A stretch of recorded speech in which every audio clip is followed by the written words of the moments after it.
a gente viu no começo da exposição que eu venho trazendo de Tiago, essa carta foi escrita por Tiago, irmão de Jesus, a cristãos judeus que se encontravam dispersos fora do ambiente da Palestina.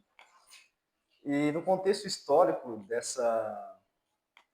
desse momento da igreja primitiva, eles sofriam muitas perseguições, viviam em um ambiente na sociedade de muitas divisões econômicas, então os ricos e os pobres eram uma disparidade muito grande. E Tiago ele vem trazendo essa carta, começa a escrever essa carta, encorajando os irmãos a terem alegria em meio às provações, ter por motivo de grande alegria passar por provações. E ele explica falando que isso traz perseverança e a perseverança traz logo maturidade. Seguindo, Tiago ele vem falar também que se alguém necessita de sabedoria, peça a Deus, que a todos dá a sabedoria. E ele coloca um ponto muito importante que é pedir com fé, que sem fé ninguém consegue nada de Deus. Então, Tiago ele começa trazendo pontos importantes para os cristãos daquela época, que sofriam com perseguições, com provações, e ele fala: tende bom ânimo, tende alegria nesse momento. E ele vai falar de sabedoria, tende sabedoria para lidar com isso. E a partir do versículo 9, ele vem trazer um outro aspecto daquela sociedade, daquela época, que é a divisão, a disparidade, a indiferença entre o rico e o pobre. Naquele contexto, os ricos eram muito, até hoje são, mas naquele contexto ainda mais, eles eram muito valorizados e tinham os melhores lugares nas sinagogas, eram visto da melhor forma. E Tiago ele vem trazer aqui uma nova visão sobre isso. Ele vem trazer uma inversão de valores.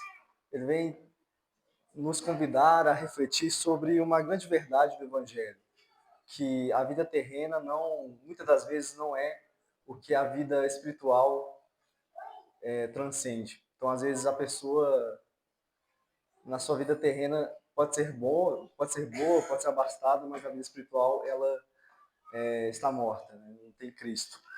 E ele começa dizendo: o irmão de condição humilde glorie-se na sua exaltação. O que ele quer dizer com isso? O que a gente pode tirar de ensinamento aqui?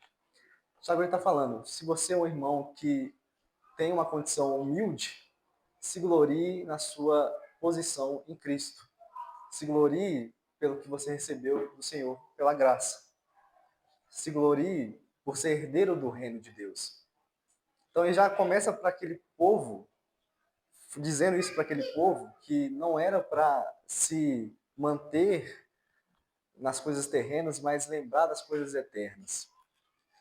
E ele continua: o rico na sua humilhação, o rico na sua humilhação. Então, o rico se gloriar na sua humilhação. E o que seria a humilhação para o rico?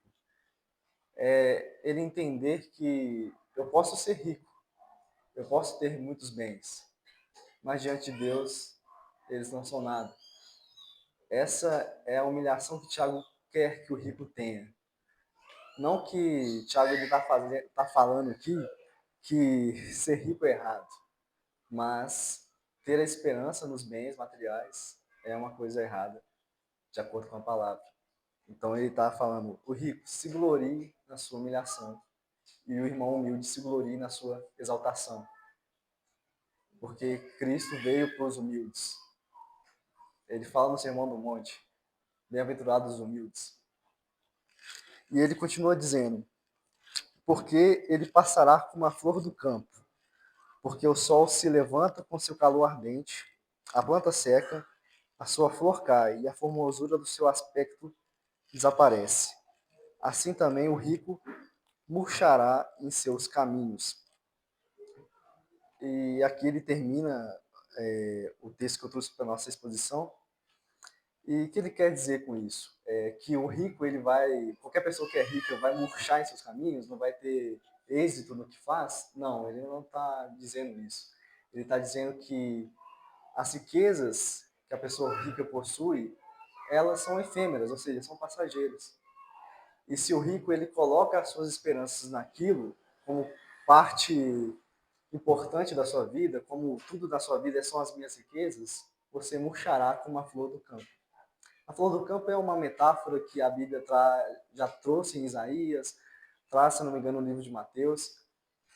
Então, Tiago ele vem trazer essa inversão para aquele povo daquela época que fazia uma acepção de pessoas. Tiago, lá no capítulo 2, vai falar não fazer acepção de pessoas, não vocês tratam os ricos melhores do que os pobres. E ele traz isso para a gente, que o rico se exalte, se glorie na sua humilhação, o irmão de condição humilde glorie na sua exaltação. Quais as aplicações que eu quero trazer para a igreja nessa noite sobre esse texto de Tiago que a gente pode distrair para a nossa vida? É que parece até repetitivo falar, mas é importante que a gente sempre se lembre disso.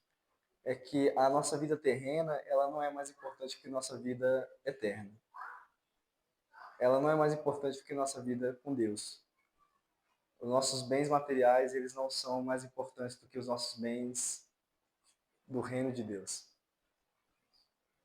Muitas vezes a gente se acaba caindo muito na visão mundana de correr, correr, correr atrás das coisas. Né? A gente trabalha por dinheiro, a gente se dedica ao estudo para ter uma boa profissão, e isso não é errado. Mas a gente tem que entender qual é o fim disso. O fim é para a glória de Deus? É para algo eterno? Ou o fim é para mim mesmo?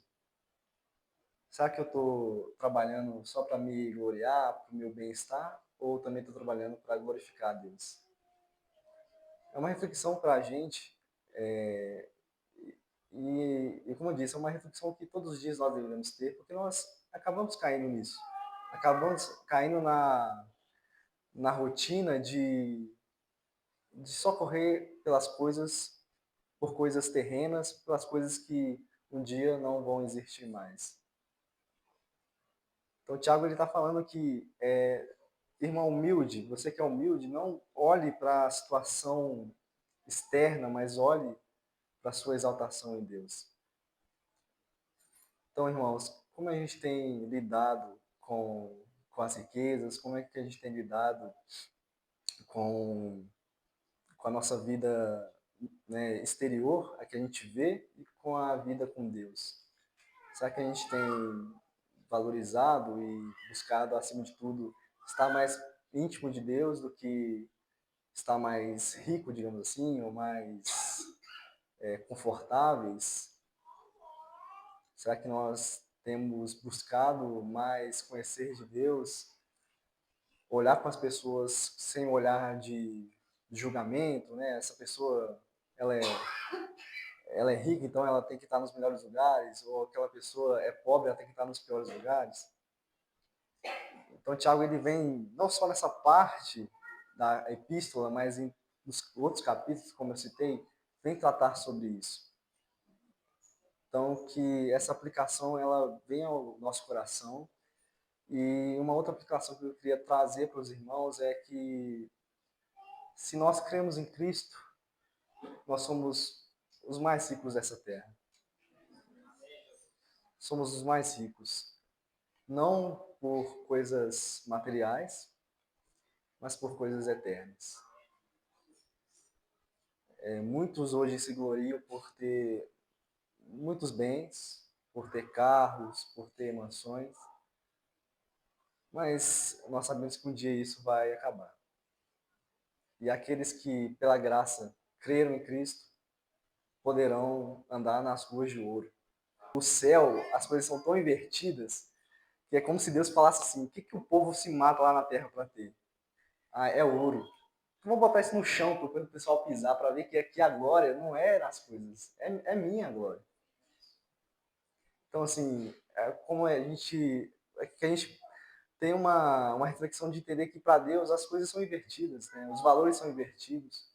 O rico é pobre, o pobre é rico. Aquilo que você se mata para ter, muitos têm, mas queriam ter de fato uma fé em Deus que seria melhor. Quantas pessoas são ricas, mas não são felizes? E o fato de ser rico é errado? Não, mas é porque tem um coração na riqueza. E esse é um grande perigo que nós corremos. Mesmo como crentes, nós corremos de ter o coração no dinheiro. Mas para Deus não, para Deus o que importa mesmo é ter vida e vida em abundância. Então que essa passagem de hoje de Tiago, ela nos venha a lembrar que somos mais do que ricos em Deus, somos ricos da graça de Deus. Acho que toda senhorinha já falou isso para alguém, né? Porque geralmente as senhorinhas que falam, né? Você é rica? Sou rica da graça de Deus. Aí a gente que é jovem fala assim, mas eu tô perguntando de dinheiro. Você tá falando da graça de Deus? Mas é verdade, é a coisa que mais importa. Somos ricos da graça de Deus. E é isso que eternamente fará sentido.